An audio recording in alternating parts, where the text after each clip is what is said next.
All right, well, how are you feeling? What a fight. Thank you. I feel great. It's definitely a whole lot of weight lifted off your shoulders, especially after a big win like that against a big name like him. He was a high prospect, and I feel like me and my team we came up with a really good game plan to come in here and become victorious. So I'm happy. Is that kind of how you pictured the fight going, or do you think maybe, it would have taken a little bit longer, or how did you kind of picture that fight going? I envisioned a 15-minute fight. I just know how tough he is. I mean, I've seen him fight after fight, and I'm actually a fan of him. I saw him. He took a lot of shots, took a lot of damage. It doesn't really phase him.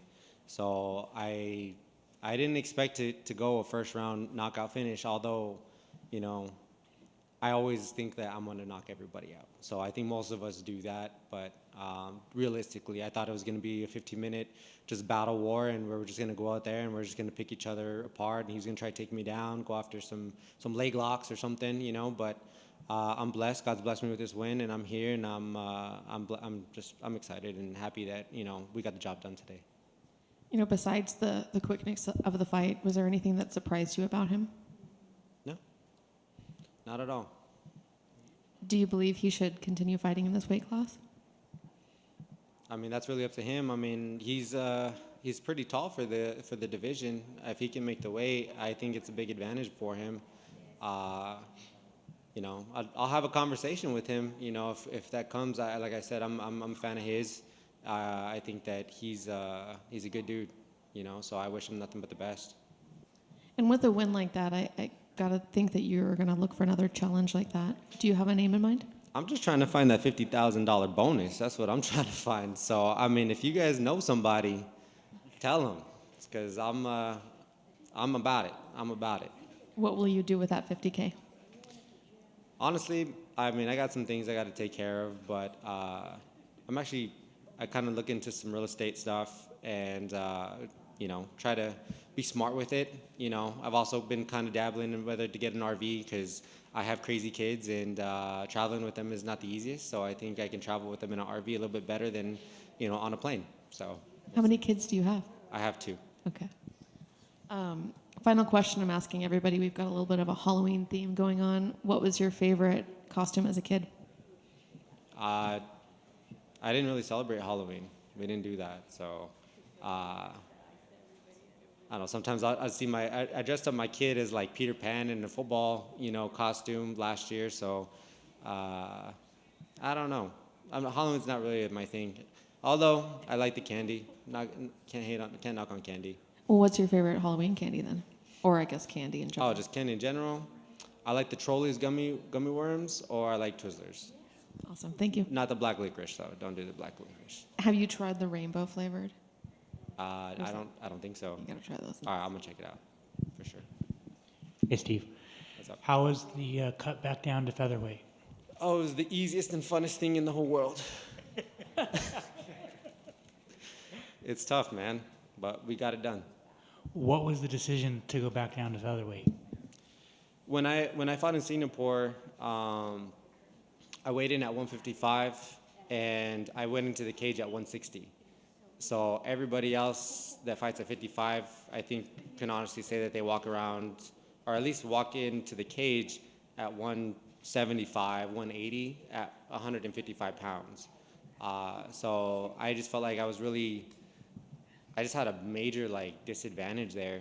So I've always fought at 35. I've always fought at 45, mainly 35. But going up to 45, I felt like I was like, I'm back on the even playing fields because everybody does this, And I just felt like I feel strong here.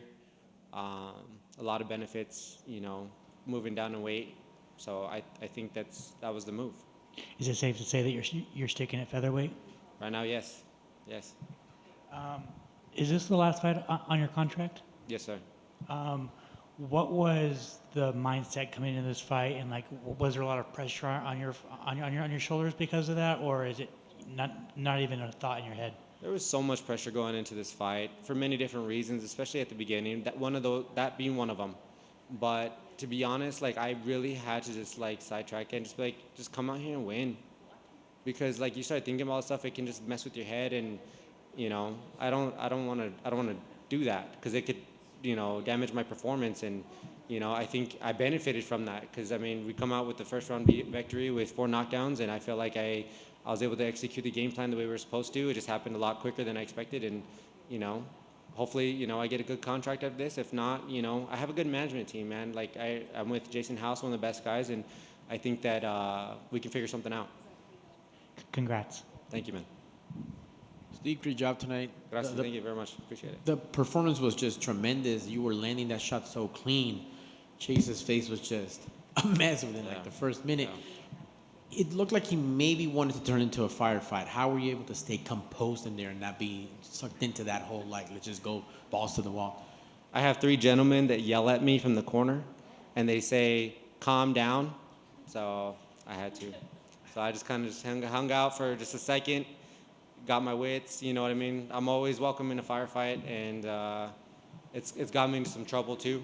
So the goal was to be composed and go in there, you know, half steps, small steps, and just try to like inch in instead of like going, you know, full force about something. I think I got caught in the middle of it a little bit both today, but just having that ear, you know, I can hear them, and I heard them, and all right, calm down a little bit, calm down, and then the finish followed. So I'm grateful. I'm sure you could have pulled that off Madison Square, T-Mobile, but was there a little bit of a benefit to be here in Apex and clearly hear these great minds behind you?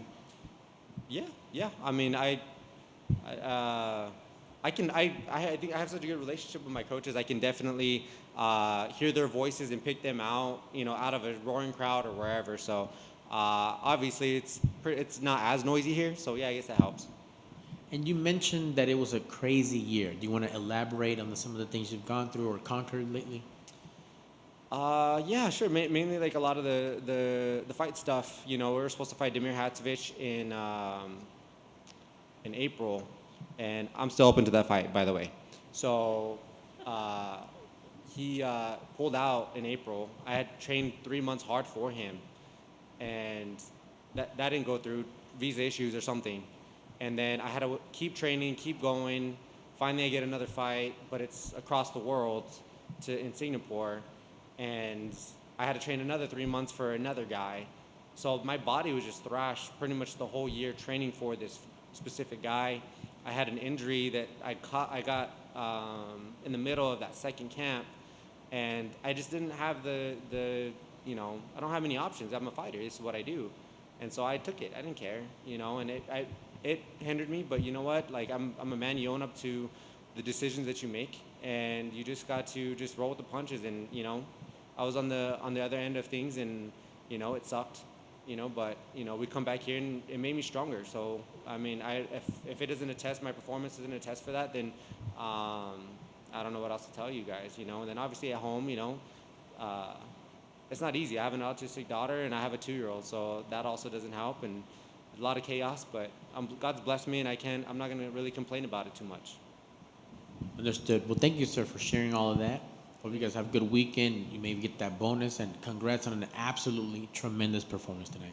Thank you, sir. Appreciate it.